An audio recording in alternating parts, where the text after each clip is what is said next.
இப்போ வந்து Oppo A12 card வச்சுருக்கோம். இது வந்து என்ன இருக்குது, இப்போ ஹெல்த் இஷ்யூவாக இருக்குது. ஆர்பிஎம்பி வந்து கவுண்ட்ரு இருக்குது, ப்ளஸ் வந்து எங்கள் ஏஎம்சி ஹெல்த் வந்து நாட் டிஃபைன்டு இருக்குது. எஸ்டிமேஷன் ஆஃப் எம்எல்சி எஸ்எல்சி வந்து டிஃப்ரெண்ட்டாக இருக்குது. ஏ அண்ட் பி வந்து இங்கே நாட் டிஃபைன்டு இருக்குது.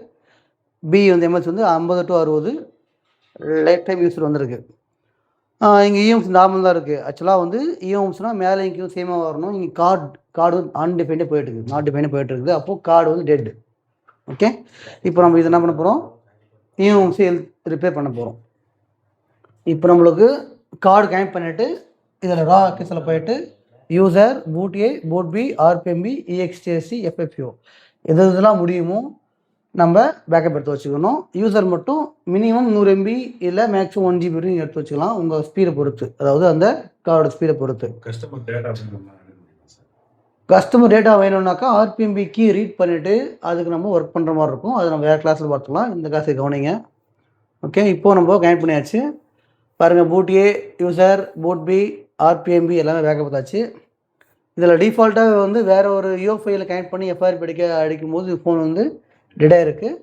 இப்போ உங்கள் இஎம்சி பூட் கான்ஃபிகரேஷன் நம்ம பார்த்தீங்கன்னாக்கா டிவைஸ் நாட் பூட் எனேபிள்டுன்னு இருக்குது.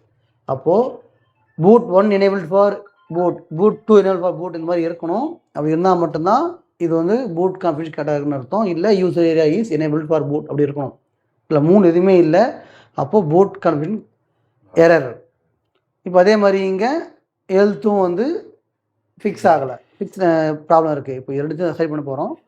இப்போது ஃபஸ்ட்டு நீங்கள் இது கார்டு பார்த்துக்கணும். HB88AB வந்து ஸ்கைனெக்ஸ் கார்டு. ஸ்கைனெக்ஸ் கார்டுக்கு வந்து முதல்ல எஃப்எஃப் ஃபைல் இருக்கான்னு பாருங்கள். எஃப்எஃப் ரைட் கொடுக்குறேன். கொடுக்கும்போது இது மாதிரி ஆல்ரெடி வந்து நமக்கு 2 ஃபைல் காட்டுது. இதில் 2 ஃபைலில் இங்கே சேமாக இருக்குது பாருங்கள். மேலே பேச்சுன்னு இருக்குது. இங்கே லாஸ்ட்டில் ஹெச்ஆர்னு ஒரு இருக்கா, HR means health repair, health repair. இப்போ நம்ம அந்த ஃபைலை நம்ம என்ன பண்ண போகிறோம், ரைட் பண்ண போகிறோம். ஹெச்ஆர்னா ஹெல்த் ரிப்பேர். நீங்கள் அதை போடாமல் போட்டாலும் ஹெல்த் ரிப்பேர் ஆகாது, வெறும் ஃபார்வர்ட் ரைட்டிங்காக இருக்கும், எந்த ஒரு சேஞ்ச் நடந்திருக்காது. இப்போ உங்களுக்கு ஹெல்த் ரிப்பேர் பண்ணணும். அப்போது ஹெச்ஆர் ஃபைலை எடுக்கிறோம். ஹெச்ஆர் வந்து என்ன ஆச்சு, இப்போ ரைட்டிங் ஆகிடுச்சு. AMC point down.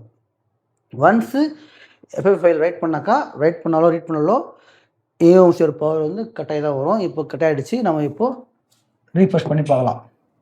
இப்போது ஏஎம்சி ஹெல்த்து கிளியராக இருக்கான்னு பார்த்துடலாம். இப்படி பண்ணும்போது எந்த டேட்டாவும் இரேஸ் ஆகாது. டேட்டா அப்படியே இருக்கா, எந்த டேட்டா போயிருக்கா, டேட்டா எதுவும் போகல. ஹெல்த் கிளியராக இருக்கா, 0-10% நாட் நீடட், நார்மல். மேலே ஆர்பிஎம்பி க்ளீன் ஆகலை, ஆனால் நம்ம ஹெல்த் ஆச்சு, ரெடி ஆகிடுச்சு. இது நம்ம ஃப்ளாஷ் பீரியட் போடுறதுன்னு அவசியம் கிடையாது. இப்போது இதை பூட் கான்ஃபிகரேஷன் செக் பண்ணிவிட்டு கார்டு எடுத்து வச்சா செட்டு ஆன் ஆகிடும். டேட்டாவோட கஸ்டமர் டேட்டா எதுவும் போயிருக்காது. ஆனால் இது வந்து ஃபோன் வந்ததே வந்து எஃப்ஆர்பிக்கு தான் வந்தது, அதனால் கஸ்டமர் டேட்டா வந்து இம்பார்ட்டன்ட் கிடையாது. அதனால் நம்ம டோட்டலாக எரேஸ் பண்ணி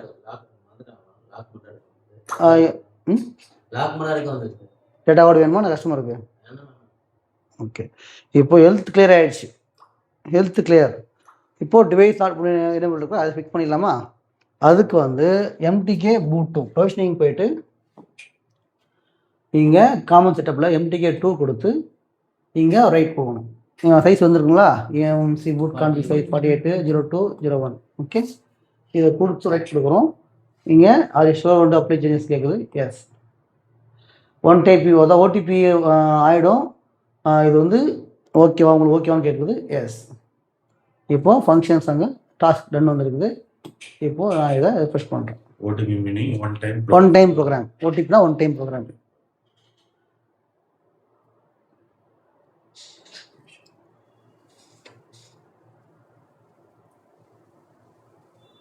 சேஞ்ச் ஆகிடுச்சுங்களாங்க. Boot 1 enable for பூட்னு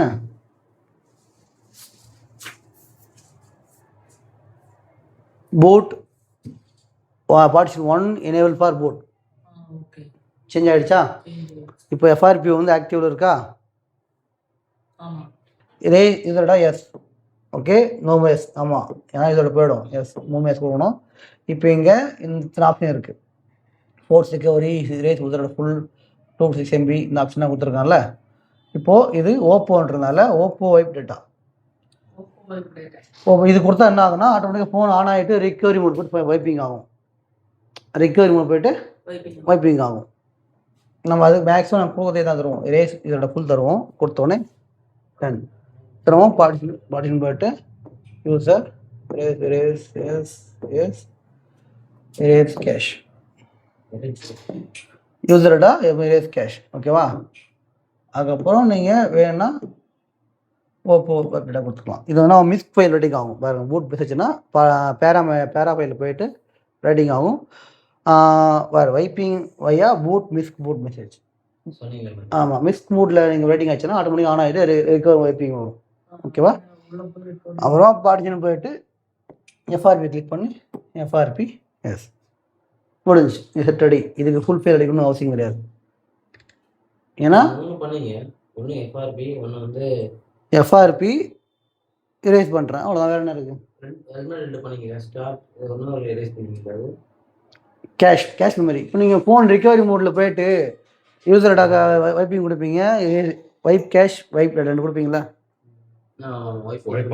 vibe data கொடுப்பீங்க, வைப் கேஷ் கொடுப்பீங்க. அதான் 2 கேஷ் கொடுத்தோம். Cache memory plus data. அதான் எஃப்ஆர்பி முடிஞ்சிச்சு. செக் பண்ணால் ஓகே ஆகிடும். ஹலோ சொல்லுங்க. ஓகே. இப்போ இதில் ஆல்ரெடி ஃப்ளாஷ் ஃபைல் இருக்குமானா இல்லை நம்ம இதெல்லாம் ஓகே தான், ரெடியாக தான் இருக்குது. இப்போ பக்கா ஓகே. வேணும்னா ஃப்ளாஷ் பண்ணிக்கலாம். இப்போ நீங்கள் எடுத்து வச்சா செட் ஆன் ஆகிடும். ஃப்ளாஷ் ஃபைல் தேவை கிடையாது. இல்லை நீங்கள் ஃப்ளாஷ் பண்ணி ஆகணும்னாக்கா ஒரு முறை ஃப்ளாஷ் பண்ணிடலாம். இந்த மாதிரி கார்டு எழுத்தெல்லாம் பண்ணும்போது நம்ம ஃப்ளாஷ் பண்ணணும்னு அவசியம் கிடையாது இல்லைங்களா? ஃப்ளாஷ் பண்ணணும். மேக்ஸிமம் வந்து நீங்கள் எஃப்எஃபி ஃபைல் ரைட் பண்ணும்போது டோட்டலாக கார்டு ஃபார்மேட் ஆகிடும். ஆமாம், எஃப்எஃபி ரைட் பண்ணும்போது கார்டு ஃபார்மேட் ஆகிடும். எஸ்கேஎக்ஸ் மட்டும் ஹெல்த் ரிப்பேர்ன்ற ஒரு கான்செப்ட் வரும்போது அது என்ன ஆகும், ஹெல்த் மட்டும் ரிப்பேர் பண்ணி விட்ரும், வேறு எதுவும் ஃபார்ம் பண்ணாது. உங்களுக்கு வேணும்னா டோட்டலாக போய்ட்டு இஎம்சியில் போய்ட்டு ப்ரொவிஷனிங் போய்ட்டு இரேஸ் ஆல் டேட்டா கொடுத்தீங்கன்னாக்கா டோட்டலாக ஃபார்மேட் ஆகிடும். Full file அடிச்சிக்கலாம்.